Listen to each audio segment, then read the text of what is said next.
के सूर्य महाराज की जयंती में भाग लिए हैं। आज ही के दिन गुरु महाराज का जन्म हुआ था और 7 जटा लेकर के आए थे।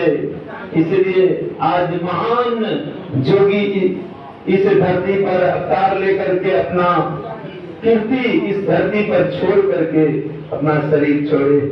इसलिए हम लोग उसका गुणगान हर साल करते रहते, जन्मदिन मनाते हैं। आज गुरु महाराज का जन्मदिन इस अवसर पर हम लोग सभी आदमी एकत्र होकर के सत्संग भवन में आए हैं और उसके गुणगान को सुन रहे हैं। हमारे बीच पूज्य बाबा आए हुए हैं, उसके मुखारबिन से हम लोग विशेष रूप में सुनेंगे, विशेष ज्ञान होगा।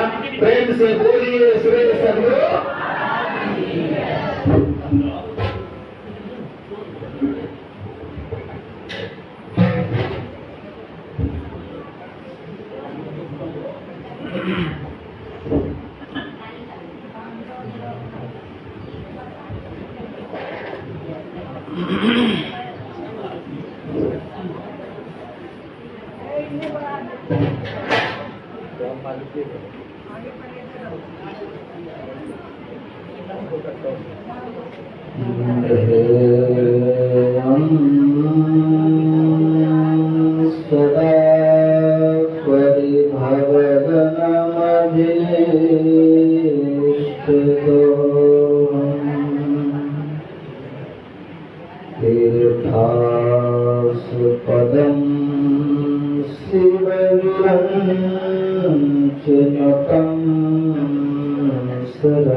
विश्व ब्रह्मांड नायक परम पिता परमात्मा सदगुरुदेव के चरणों में कोटि नमन।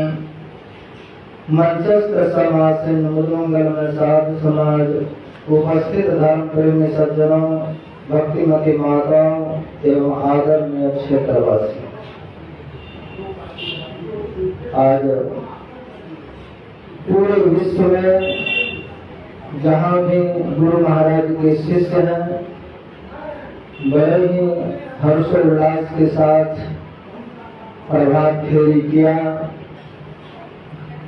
और तत्पश्चात हम लोग स्तुति विनती और सत्संग में बैठे हैं। अभी के सत्संग में हम लोग गुरु महिमा पर सत्संग सुनेंगे और अपराह्न कालीन में गुरु महाराज के चरित्र चिंतन और उपदेश को हम लोग करें। यही जो हम लोग पाठ श्रवण कर रहे थे, वह भगवान शिव और ब्रह्मा जी के बीच हुए संवाद को योग सिद्धो उपनिषद गोस्वामी तुलसीदास जी महाराज लिखते हैं कि वंदे बोधमयम नित्यम गुरु शंकर रूपिणम यमासतो हि वक्रोपि चंद्रा सर्वत्रवंत। वंदे बोधमयम नित्यम, गुरु जो होता है वह नित्य तत्व होता है, वह सब दिन रहता है, किसी न किसी रूप में गुरु महाराज विद्यमान रहकर इस धरती के जीवों को ज्ञान, ध्यान और मोक्ष का मार्ग दर्शाते हैं। भागवत महापुराण में यदु जी महाराज के दरबार में एक बार दत्तात्रेय जी महाराज पहुंचे और दत्तात्रेय जी महाराज की प्रसिद्ध है, उसने 24 गुरु किए। तो यदु जी महाराज पूछते हैं, हे दत्तात्रेय जी महाराज, आपने 24 गुरु कौन कौन किए और उनसे क्या क्या ज्ञान आपको मिला, वह समझाने की कृपा करें। तो दत्तात्रेय जी महाराज ये भगवान विष्णु के अवतार हैं, माता अनसुईया के सुपुत्र। तो कहते हैं कि मैंने 24 गुरु जो बनाया उसमें पहला है पृथ्वी। पृथ्वी, आपो, वायु, अग्नि, चंद्रमा, रवि, कपोतो, अजगर, सिंधु, मरुकृत, गजः इत्यादि। तो पहला गुरु कौन बनाया? पृथ्वी। और पृथ्वी कौन है? पृथ्वी माता है हम सब। इसलिए सनातन धर्म में जगने के पश्चात जो कार्य है, 2 काम बताए। जगने के बाद किसी मनुष्य का मुख नहीं देखना चाहिए, किसी बात नहीं। किसका देखना चाहिए? कराग्रे बसते लक्ष्मी का, अपने हाथ का। इसमें क्या भावना हो कि कराग्रे बसते लक्ष्मी, करके अगले भाग में लक्ष्मी का वास, कर मध्य को सरस्वती, मध्य में सरस्वती का वास है, कर मूले को सदगुरु प्रातः कर दर्शन का। ये बिस्तर का बिस्तर पर से हम पैर जैसे धरती पर रखें, वहां पर दूसरा मंत्र आता है कि हम पहले पृथ्वी माता को प्रणाम करें। क्यों प्रणाम करें? एक तो यह गुरु का रूप है, हम सब को ये धारण किए हुए हैं, सहनशील है, क्षमाशील है। आज देखते हैं पूरे धरती पर कितना बम बारूद गोला पड़ रहा है। धरती माता जिस दिन ये तंग हो जाए उस दिन क्या हो? कुछ बचेगा? कोई बचेगा? लेकिन ये माँ है का, जैसे बच्चे माँ के पेट में रह कर बहुत लाभ पर मारता है माँ, तो माँ उस बच्चे से बदला नहीं लेता है। का हम सब जीव इसी पृथ्वी माँ से जन्म लिए हैं, सबकी यही माता है, यही आदि है, यही अंत है। इन्हीं से आए और इसी में फिर विसर्जन होना है। इसलिए कहते हैं खोद खाद धरती सह। ये खोद खाद को कितना भी रॉकेट चलाइए, बम चलाइए, सह रही। इसलिए इसका स्तुति किया गया है। समुद्रे वसने देवी, पर्वत अस्तन मंडिते, विष्णु लक्ष्मी नमस्तुभ्यं, पाद क्षमस्वने। पाद स्पर्श क्षमस्वने का, हे धरती माँ, हे गुरुतुल्य, आपके ऊपर मैं चरण रखने वाला हूँ, चरण स्पर्श कर रहा हूँ। इसलिए दिन भर आपके ऊपर चलना है। और गुरु तुल्य है, माँ तुल्य है, उसके ऊपर पैर रख करके चलना है। हे विष्णु पत्नी, आप हमको क्षमा कर दीजिए। इसमें क्या कहा गया? समुद्रे वसने देवी का, माता धरती का वस्त्र क्या है? का समुद्र। एक भाग ही पृथ्वी है और 3 भाग से समुद्र है, घिरे का। ये स्त्री को कैसे रहना चाहिए, उसमें उपदेश का शरीर को 3 भाग से वस्त्र से ढक करके रखना चाहिए और एक ही भाग खुला रहना चाहिए। मुंह है, थोड़ा हाथ है, थोड़ा पैर है, बस। समुद्र जो है 3 भाग से पृथ्वी माता को ढक करके रखे, एक भाग मात्र खुला है। इसी तरह माता को रहना चाहिए, स्त्री या बहन बेटी को ऐसे रहना चाहिए, 3 भाग ढक करके रखें, एक भाग ओपन रखें, खुला रखें। ये पृथ्वी माता का स्वरूप बताया गया। पर्वत स्तन मंडित, जैसे हम माँ का दूध पी करके बड़े हुए, लेकिन जीवन भर हम पृथ्वी माँ का अमृत में तुल्य दूध पान करते हैं। वह क्या है? जितने नदियां हैं सब पहाड़ों से निकली, वही जो पहाड़ है माता पृथ्वी का स्तन स्वरूप है। पर्वत स्तन मंडित, और वहीं से वह गंगा की अमृत धारा निकलती, ये स्वरूप बताया है। इसलिए कहा विष्णु पत्नी लग नमस्तुभ्यम, हे माता, हे विष्णु की पत्नी, मैं आपको प्रणाम करता हूँ। तो पृथ्वी जो है प्रथम गुरु बताए, प्रथम गुरु यही है। इनसे हमको क्षमा की कि कितना भी कोई हुड़दंग मचा रहा है, पृथ्वी माँ शांत स्थिर होकर के सब कुछ सहन कर रही है। इसलिए कहा हे यदुनंदन, हे यदुराज, मेरा पहला गुरु जो है यही पृथ्वी है। इससे मैंने सहनशीलता सीखी। कुछ भी हो अपने आप को सहनशील बना करके रखिए, अपने आप को क्षमाशील बना करके रखिए, अपने आप को बिल्कुल समेट करके रखिए। ये पहला गुरु का बात बताए। दूसरे नंबर का जल का, ये जल भी मेरे गुरुदेव है और प्राण भी है। हम सब जल ना रहे तो वैसे भी नहीं रहेंगे धरती पर। ये प्राण भी है और गुरु भी है। का जल का गुण क्या है? का ये शीतल रहना। जल का पहला गुण है ये शीतल रहना। अग्नि के संपर्क में जाता है तो गर्म हो जाता है, लेकिन अग्नि से उतारने के बाद फिर शीतल हो जाता है।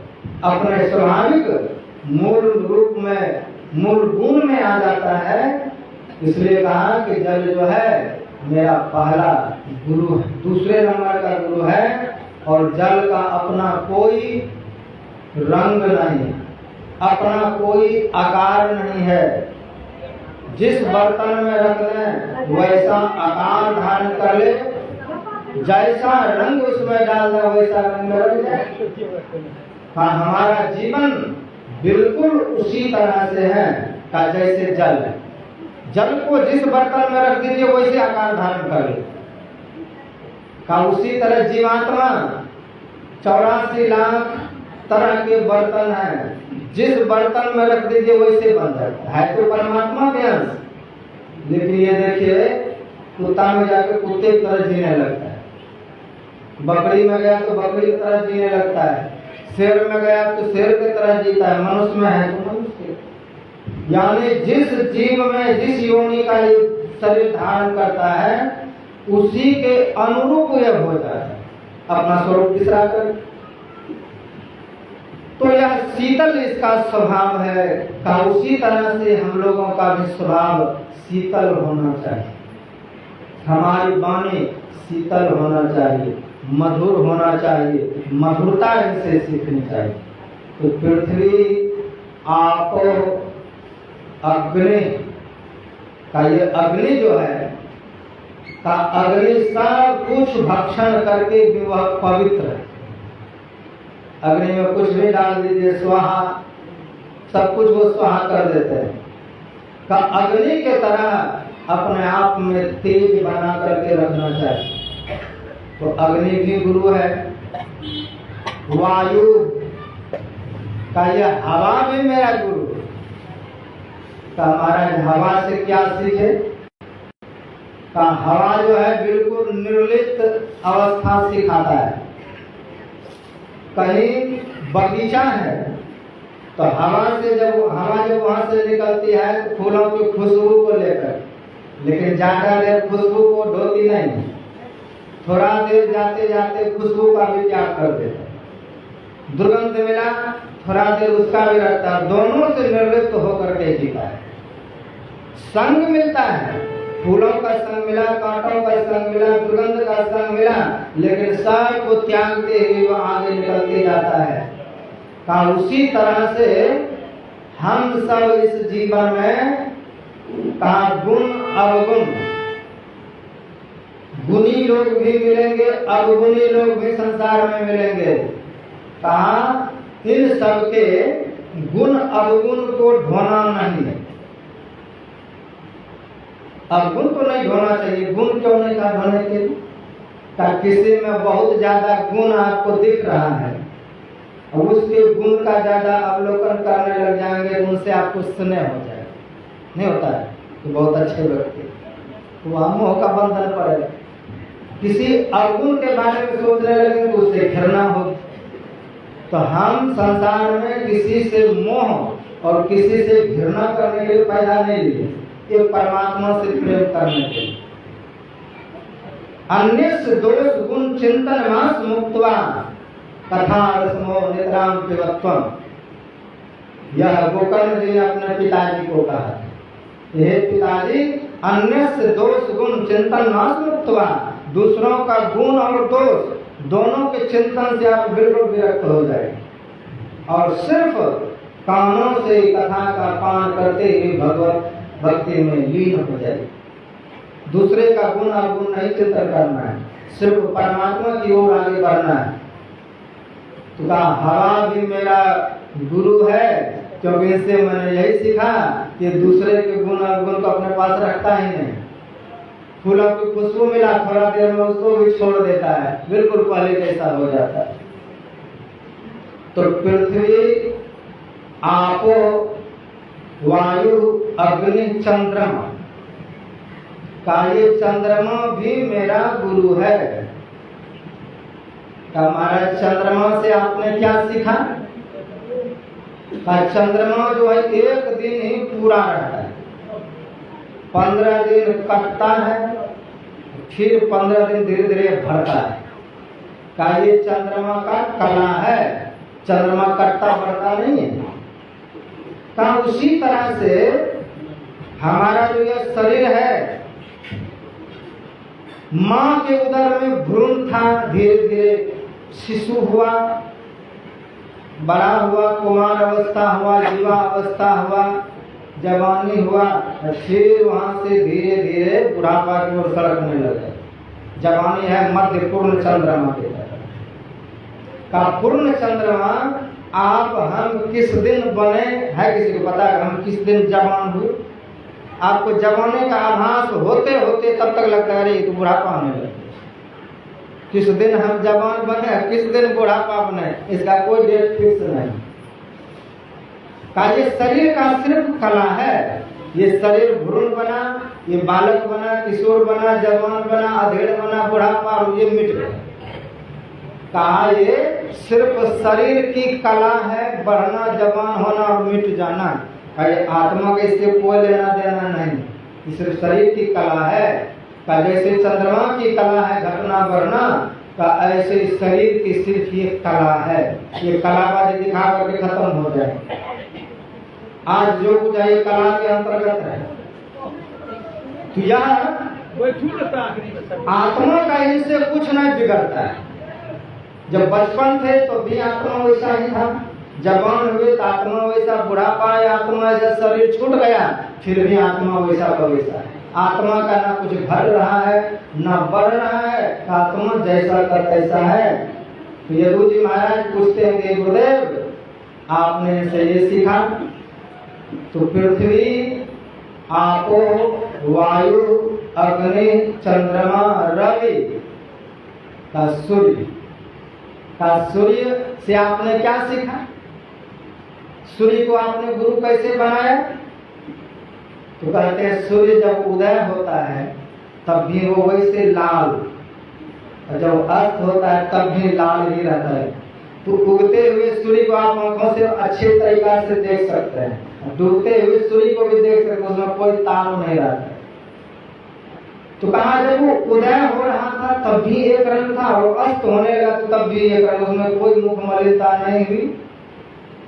कहा भगवान राम राज गद्दी पर बैठे तब भी प्रसन्न थे, वनवास काल गए तब भी प्रसन्न थे, जंगल में भी वो प्रसन्न थे। का उसी तरह जीवन में अगर खूब उत्थान होने लग जाए, धन दौलत यश मान बढ़ने लग जाए, तब भी आप धैर्य धारण करके रहिए, क्योंकि कब ये क्षुद्र चीज आपके हाथों से खिसक जाए, कब आपको पहले जैसा बना दे। दोपहर का सूर्य देखते हैं कितना, इसका ताव किसी को सहन नहीं होता, कोई इसको देख नहीं सकता है दोपहर के सूर्य को अपनी नंगी आंखों से। सूर्य अस्त और उदय दोनों एक समान में रहता है। का उसी तरह जन्म और मृत्यु में, उत्थान और पतन में मनुष्य को एक तरह का स्वभाव रखना चाहिए, क्योंकि संसार ऐसे मिलता है ऐसे समाप्त हो जाता है। शरीर के जन्म में और मृत्यु में इसमें भी समभाव रखना चाहिए। जीवन की उन्नति में और अवनति में भी समभाव रखना चाहिए।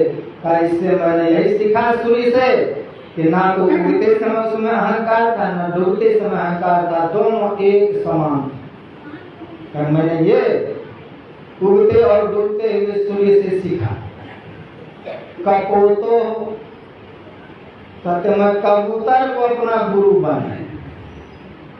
हमारा कबूतर से आपने क्या सीख लिया? तो यहाँ दत्तात्रेय जी महाराज सिखाते हैं कि एक कबूतर दंपति दोनों मिलकर के खोता बनाया, उसमें अंडा दिया और बच्चा हुआ।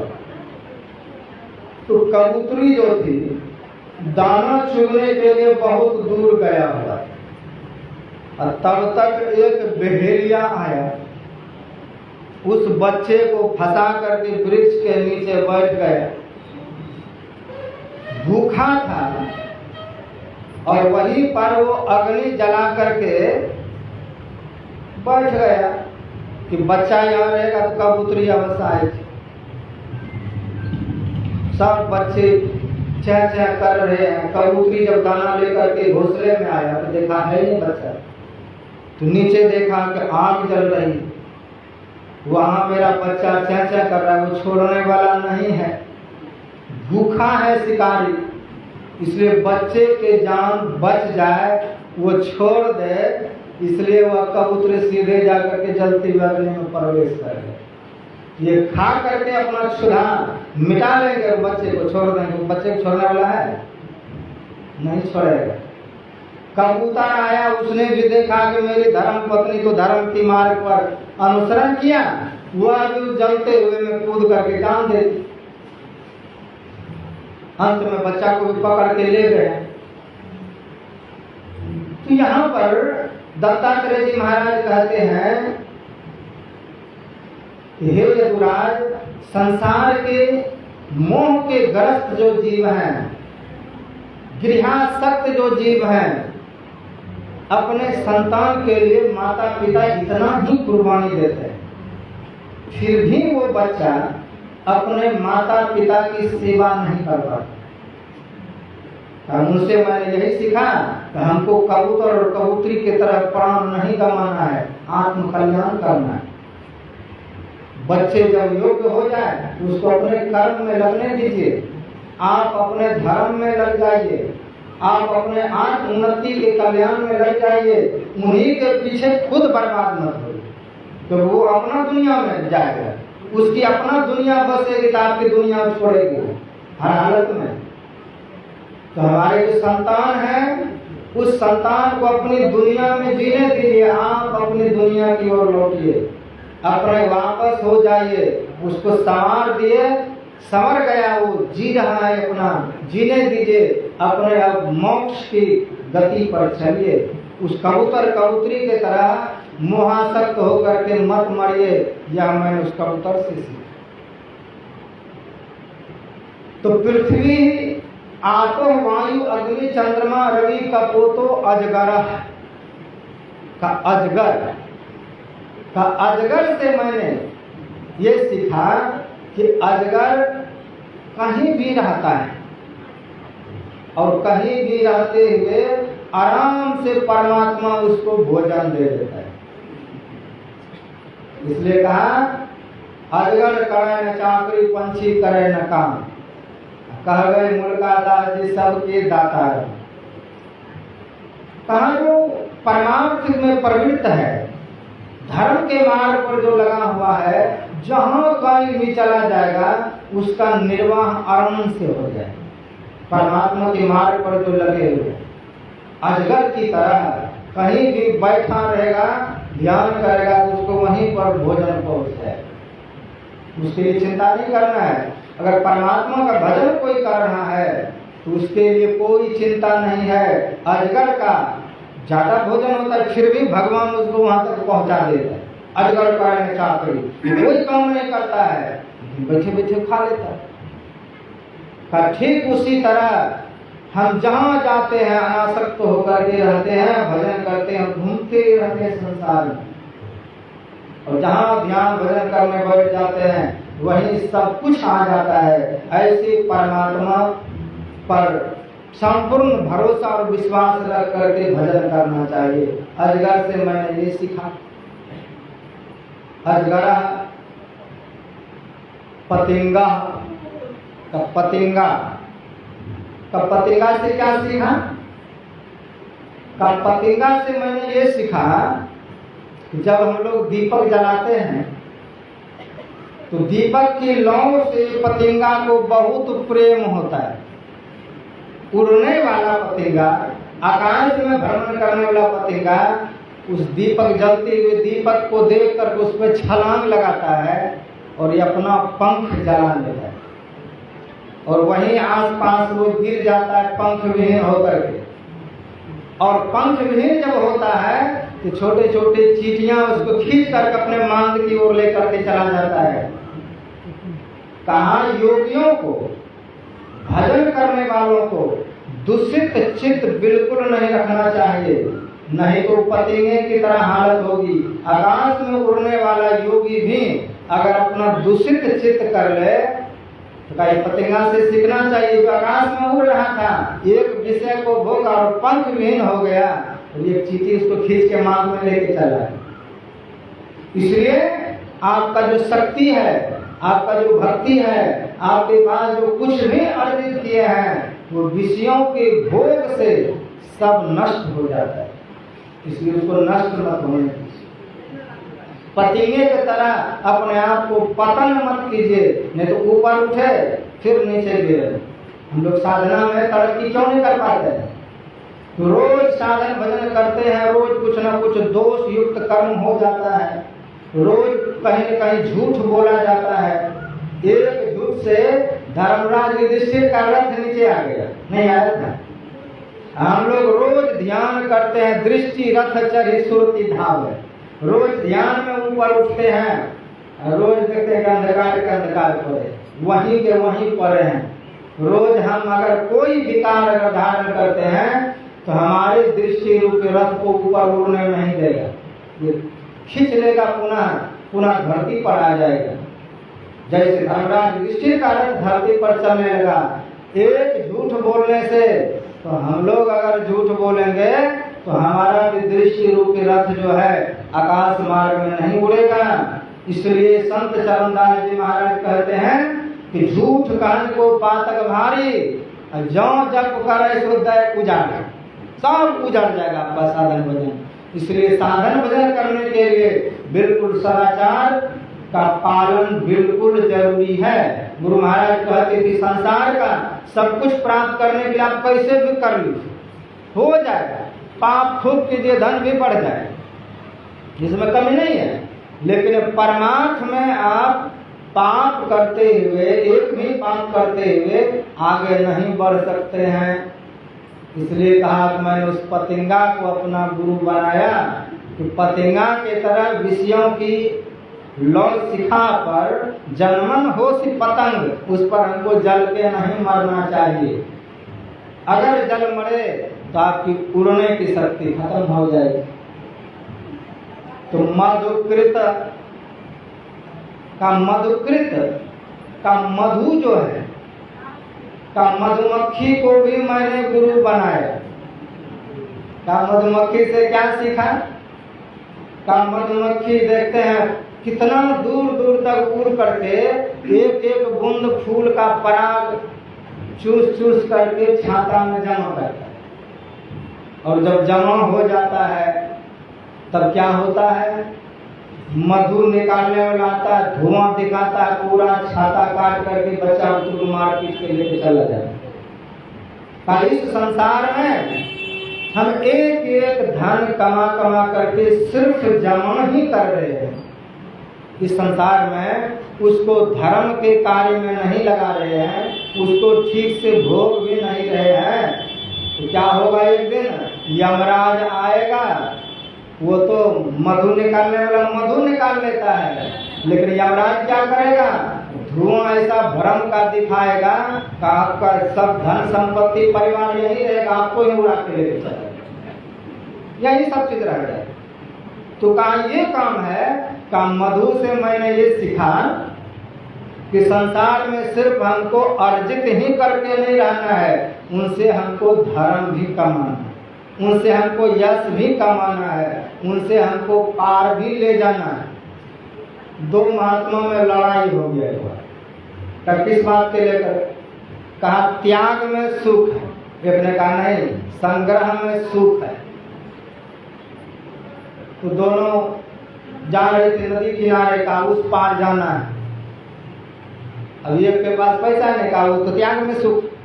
अब दूसरे ने कहा देखो अब तुमको पैसे की जरूरत पड़ी ना, अब मैं पैसा दे रहा हूं तब तुम पार हो।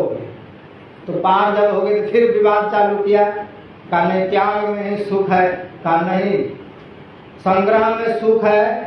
कहा देख तुम्हारे पास पैसा था, जब तक तुम त्यागे नहीं तो पार हुए, पहले देना पड़ा ना, पहले दिए तब हम पार हुए। का उसी तरह संसार में सब चीज का जितने विकार का त्याग है, का विकार हम लोगों के काम की चीज, इनसे हम काम लें, काम लेकर के इसको छुट्टी कर दें, इसका संग्रह करके ना रखें दिमाग में। संसार को, संसार के जितने वस्तु है सब सिर्फ उपयोग के लिए मिला है। इसलिए पूज्य दल बहादुर जी महाराज कहते थे कि संसार सर्वस्व नहीं है। ये क्या है? सिर्फ सहारा है। संसार सिर्फ सहारा है, ये सर्वस्व नहीं है। नहीं तो जितने हमको पैसे से मोह है और उस पैसे का वैल्यू जब सरकार खत्म कर दे तो पैसा का फिर क्या रहता है? वैल्यू खत्म, तो कागज हो गए। तो कहा संसार सिर्फ सहारा है हम लोग। सहारा को सर्वस्व समझ करके अगर इसमें हम लटक गए यही समाप्त हो जाए। जैसे नदी है तो नदी का पानी सहारा है उसके लिए जो तैरना जानता है, नहीं तो पानी को पकड़ ले तो डूब के मर जाए। इसीलिए कहा कि मधुमक्खी के तरह सिर्फ हमको संसार में संग्रह ही नहीं करना है, उनसे हमको यश भी कमाना है। धनात् धर्म ततः सुखम, का धन से जब हम धर्म करेंगे तब उनसे हमको सुख मिलेगा। आज तक जितना यज्ञ हुआ बिना धन का नहीं होता, और धन के बिना धर्म भी नहीं होता, और बिना धर्म के सुख भी नहीं होता है। इसलिए कमाते हैं धन के लिए, फिर उस धन से फिर हम विद्या हासिल करते हैं। पहले पैसा लगा करके लोग पढ़ते हैं, फिर पढ़ करके फिर पैसा कमाते, नहीं होता। तो जिस विद्या में जितना पानी की तरह पैसा लोग बहाता है, ये डॉक्टरी सब सीखने में देखते कितना पैसा खर्च होता है, पानी की तरह पैसा पहले बहाता है फिर आता है, नहीं तो उसमें जो है पहले खूब बहाना पड़ा पानी की तरह, फिर पानी की तरह फिर आने लगता है। तो जीवन में का मधुमक्खी की तरह हमको नहीं बनना है कि संग्रह करते करते मर जाओ। संसार में धर्म कर्म भी करना चाहिए। मधुकृत गजह, का गज का हाथी भी मेरा गुरु है। का हाथी कैसे गुरु है? का हाथी से क्या सीखे? का हाथी जो है जंगल में हाथी फंसाने वाले नकली हाथी काट का बना करके जंगल में रख देते हैं, और नीचे बहुत बड़ा गड्ढा रख करके ऊपर से थोड़ा बहुत जंगल घास दे करके बीच में सजा देता है। नकली हथनी बनाकर। तो हाथी उसको देख करके जाता है और गड्ढा में गिरता, भूखे प्यासे छोड़ देता है 10 दिन तक, उसमें पड़ा रहता है। और 10 दिन तक भूखे प्यासे हाथी जब उस गड्ढे में पड़ा रहता है, बिल्कुल निर्बल हो जाता है, तब उसको धीरे धीरे बाहर निकाला जाता है और अंकुश से मार मार करके हाथी को जो पढ़ाता है वो पढ़ना पड़ता है। एक विषय सुख के कारण लोग कहाँ कहाँ पलित हो रहे हैं, कहाँ कहाँ गिर रहे हैं, कहाँ कहाँ क्या कुछ नहीं हो रहा है। उसको गुरु महाराज के भाषा में कहे तो व्यभिचार। एक व्यभिचार के कारण ऊपर से नीचे तक देखिए, देवी देवताओं से लेकर के मनुष्य तक देखिए, सब एक काम के कारण गिरते जा रहे हैं। एक काम के कारण कितना कितना धरती पर श्राप मिला है, पाप किया है। गौतम नाम श्राप, बस ये सब किस चीज का प्रतीक है? कि व्यभिचार का प्रतीक। एक व्यभिचार के कारण गौतम अपने पत्नी को श्राप दे दी। कैसा श्राप दिया? भयंकर, कि जाओ तुम्हारी जब जड़ बुद्धि है तो उसी जड़ की तरह तुम पर्वत बन जाओ, पत्थर बन जाओ, पत्थर के रूप में तुम रहो। संत गरीबदास जी महाराज कहते हैं, गौतम ऋषि की स्त्री भाई देवंगना फेर चरण कमल के रज परी काटे कर्म में, भगवान राम के चरण रज लगने से उसका उद्धार। गोस्वामी जी लिखते हैं, गौतम नारी श्राप बस उपल दिए धर्मीन, चरण कमल रज चाहती कृपा करो रघुवीर। तो वह एक काम का प्रतीक था। गोस्वामी जी लिखते हैं कि बिन अखियन की पानहि अब पहचानत लखी पाए, चार नयन के नारे नर समझत मीठ न पाए। यहाँ पर जितने आदमी हैं सबके चप्पल पड़े। अब कोई दूसरे का चप्पल पहनने लग जाइए, पहनने वाले का पैर बता देता है मेरा नहीं, चप्पल खुद बता देगा आप मेरा नहीं है। तो गोस्वामी जी कहते हैं कि उस चप्पल को आँख नहीं है, लेकिन वो अपने मालिक को पहचान लेता है, ये मेरे हैं। चप्पल जूता पहचान लेता है। तो कहा जिसको 4-4 अंक है, गरुड़ पुराण में लिखा है कि सत्संगस्य विवेकस्य निर्मलम नयन द्वयम अस्य नास्ति नरः सो अंधः। कहा जिसको सत्संग रूपी आंख नहीं है, विवेक रूपी आंख नहीं है, कहा वो अंधा है। कहा 2 अंक बाहर के और 2 अंक भीतर के, जिसको 4-4 अंक है और दूसरे के चप्पल पहन करके चला जाता है, चप्पल मना करते रह जाता है कि मैं आपका नहीं, फिर भी लोग चले जाते हैं उसको लेकर। तो गोस्वामी जी यह समझा रहे हैं कि गौतम की स्त्री जो थी, क्या उसको पता नहीं था कि मेरे पतिदेव का कैसा स्वभाव है? वो ऋषि हैं, उसका क्या स्वभाव है, किस तरह से उसका अपना जीवन का दिनचर्या है, का इसको ना समझते हुए इंद्र के साथ उसने व्यभिचार किया, जिसके कारण श्राप हुए, पत्थर के रूप में पड़े हुए हैं। तो कहा है, हाथी से मैंने सीखा कि एक काम सुख के कारण हाथी जैसा बलवान जीव मनुष्य के एक थोड़े से अंकुश के वश में हो जाता है। अगर काम सुख के कारण नहीं जाते तो फंसते ही नहीं। का हाथी के तरह मनुष्य को अनाधिकार काम की ओर नहीं बढ़ना चाहिए। का जहाँ आपका अधिकार हो वहाँ पर किसी को मना नहीं। अनाधिकार चेष्टा को व्यभिचार कहा गया। जहाँ का अधिकारी क्षेत्र नहीं है वहाँ भी व्यभिचार के लिए, काम के लिए उतावला होना, इसी को व्यभिचार करार दिया गया। यह दत्तात्रेय जी महाराज कहते हैं कि मैंने हाथी को अपना गुरु बनाया क्योंकि ये काम हरगिज नहीं मनुष्य को करना चाहिए, नहीं तो उस हालत में जाते हैं। कब कन्या का मैं एक कुमारी कन्या को गुरु बनाया। का महाराज कुमारी कन्या में क्या गुण हो सकता है? का एक गरीब घर में एक कन्या रहती थी। उनके माता पिता कहीं खेत में काम करने गए और उसके यहाँ सुने में कोई कुटुंब परिवार के लोग आ गए। तो कन्या विचार करती है कि पिताजी माताजी तो घर में है नहीं, और मेहमान घर में आए हैं, कुछ खिलाएंगे नहीं तो बदनामी होगी मेरे माता पिता की। तो वो धान कूटने लगी। धान जब कूटने लगी तो उसके हाथ में चूड़ी पहनी हुई, जैसे कूटे तो बोले झन। पहले के समय में चूड़ी ज्यादा लोग पहनते, तो झनझन जो करे उसके मन में विचार आएगा, ये झनझन की आवाज जब मेरे मेहमान को जाएंगे तो क्या सोचेंगे, इसके घर में चावल भी नहीं है, अभी ये कूट के हमको खिला रहे, तो पिताजी की बदनामी होगी। तो उसने चूड़ी सब निकाल दी, दो चूड़ी निकाल देगा। फिर बोले झन, सोचा दो चूड़ी इतना महंगा पहने हैं, कम से कम दो तो हाथ में रख लें। तो दो चूड़ी रखा, फिर कूटे तो फिर झन, तो फिर एक चूड़ी को तोड़ दिया। तो एक हाथ में एक चूड़ी, एक हाथ में एक चूड़ी, तो एक चूड़ी जब हो गया तब धान कूटे और अपने कुटुंब को खिलाए। तो दत्तात्रेय जी महाराज कहते हैं, उस कुमारी कन्या से मैंने एक चीज सीखा। महाराज इसमें सीखने की क्या बात, और यही सीखा कि जब बहुतों के साथ आप रहेंगे ये झंझन होता है नहीं। भवेत वार्ता द्वेर, जब दो के साथ रहेंगे तो गपसड़ का होता रहेगा।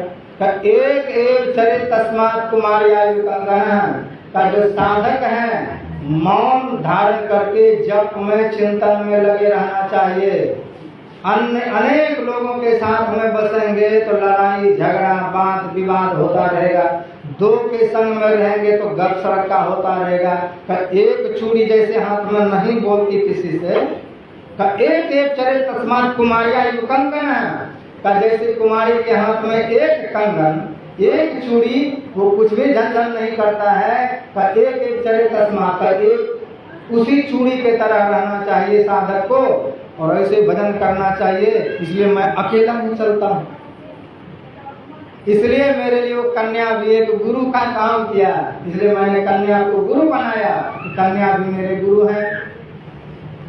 इस तरह से 24 गुरु का वर्णन किया कि ये 24 मेरे गुरु हैं, इनसे मैंने ये तमाम तरह के ज्ञान सीखे हैं। हे राजन और कुछ सुनाओ। तब अपने जीवन की समस्या सुनाएगा, महाराज हमको क्या करना चाहिए। गुरु महाराज ने भी कई गुरु धारण, एक गुरु जब धारण किए, और जब रामदास जी से गुरु महाराज को भेंट, तो जब उनसे वार्तालाप हुए, गुरु महाराज उस समय संत मत के नहीं थे, दरियापंथी थे। तो वो कहते हैं कि तुम जो मानस जब मानस ध्यान करते हो, इनसे तुम्हारी मुक्ति होने वाली नहीं है। और तुम्हारे गुरु जो है उसको भी शब्द भेद पता नहीं है। गुरु महाराज उनसे लड़ गए तो कि खबरदार तुम मेरे गुरु के बारे में नहीं बोल सकते हो, बिल्कुल नहीं बोल सकते। लेकिन गुरु महाराज ऊपर से तो लड़ पड़े, लेकिन हृदय से बात को समझ रहे थे कि बिना सत्य शब्द का मोक्ष तो मिल ही नहीं सकता। सिर्फ मानस जप और मानस ध्यान ही जीवन भर कर करते रहे तो इनसे बेड़ा पार होने वाला नहीं। जब तक नरानुसंधान नहीं हो, अब गुरु जी से पूछे तो वो भड़क जाए, तो बतावे ही नहीं। तो कहा संसार में गुरु हो तो कैसा, का धुन आने जो गगन की सो मेरा गुरुदेव। का सब गुरु नहीं, का जो शब्द मार्गी गुरु है, शब्द के रास्ते पर चल रहा है, जो शब्द को सुन रहा है, ऐसे गुरु हैं जो शब्द मार्गी हैं। क्योंकि शब्द से संसार प्रगट हुए हैं, शब्द से ही मुक्ति मिलेगी। तो का जो शब्द के मार्ग पर लगे हुए गुरु हैं, ऐसे गुरु संसार में कैसा है, का गुरुर ब्रह्मा गुरुर विष्णु गुरुर्देवो सदाशिव। का ऐसे गुरु ब्रह्मा के तुल्य हैं, ऐसे गुरु शिव के तुल्य हैं, ऐसे गुरु विष्णु के तुल्य हैं, जो शब्द मार्ग को अपनाए हुए, शब्द के राह पर जो चल रहे हैं। रज्जम जी महाराज कहते हैं कि संसार में 4 तरह के गुरु हैं। 4 तरह के गुरु, दीपक गुरु, मलया गुरु, एक मलय पर्वत वाला गुरु, भृंग, एक भृंगी कीड़ा उस स्वभाव का गुरु। तो ये सब गुरु के अलग अलग क्वालिटी का। जैसे दीपक गुरु है, दीपक जल रहा है, जो भी उसमें सटेगा वो भी जलने लगेगा, लेकिन दिया तले अंधेरा, अपने भीतर का अंधेरा नहीं मिलेगा। किसी गुरु से आप ज्ञान लिए तो भौतिक आपको ज्ञान दे दिया, किसी ने जाप बता दिया कि राम राम करते रहो बच्चा, लेकिन भीतर का अंधेरा मिटने वाला नहीं है। का वो दीपक गुरु है, सिर्फ आपको जला दिया, आप जल रहे, नाम जप कर रहे हैं, लेकिन इससे पूर्णतः कल्याण नहीं होगा। मलया गुरु का मलय पर्वत पर चंदन है, और वह चंदन का जहाँ पेड़ है मलय पर्वत पर, उसके संपर्क में जितने आ जाते हैं सब में वो सुगंध भर देता है, लेकिन अपने जैसा नहीं बना सकता। तो बाजार में जो चंदन बिक रहा है वही अनकठ लकड़ी, जो चंदन का गुण अवशोषित करके महक तो रहा है, चंदन के भाव में बिक रहा है, लेकिन वो चंदन नहीं है। पारस गुरु का पारस जो है वह लोहा में सटेगा, सोना तो बना देगा, लेकिन पारस नहीं बना पाएगा। का कौन गुरु श्रेष्ठ है? का भृंगी गुरु।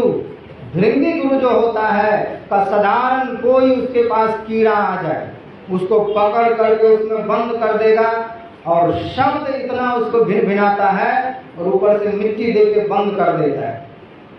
कहा जो कीड़ा उस शब्द को पकड़ लिया और उसी तरह से भीतर में भिनभिनाने का अभ्यास करने लगा, धीरे धीरे वह भृंगी बन करके छेद करके वो निकल जाता है।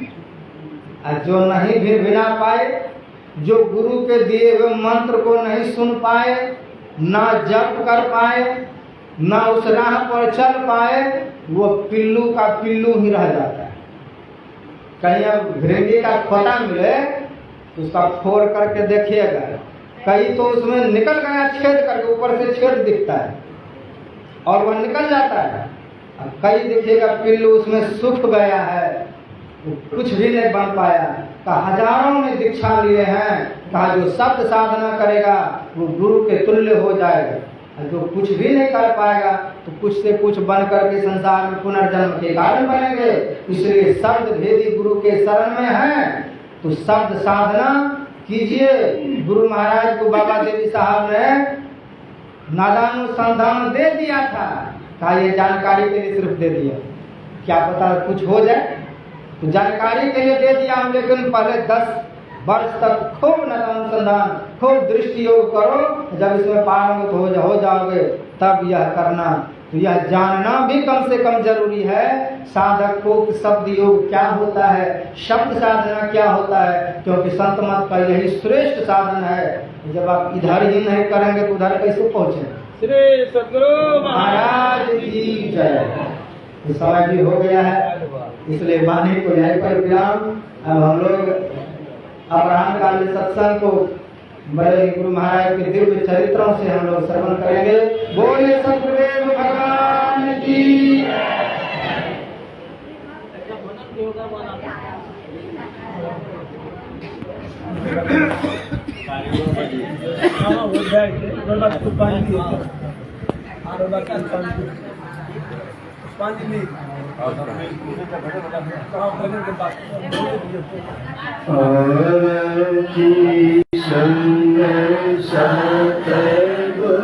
सतगुरु की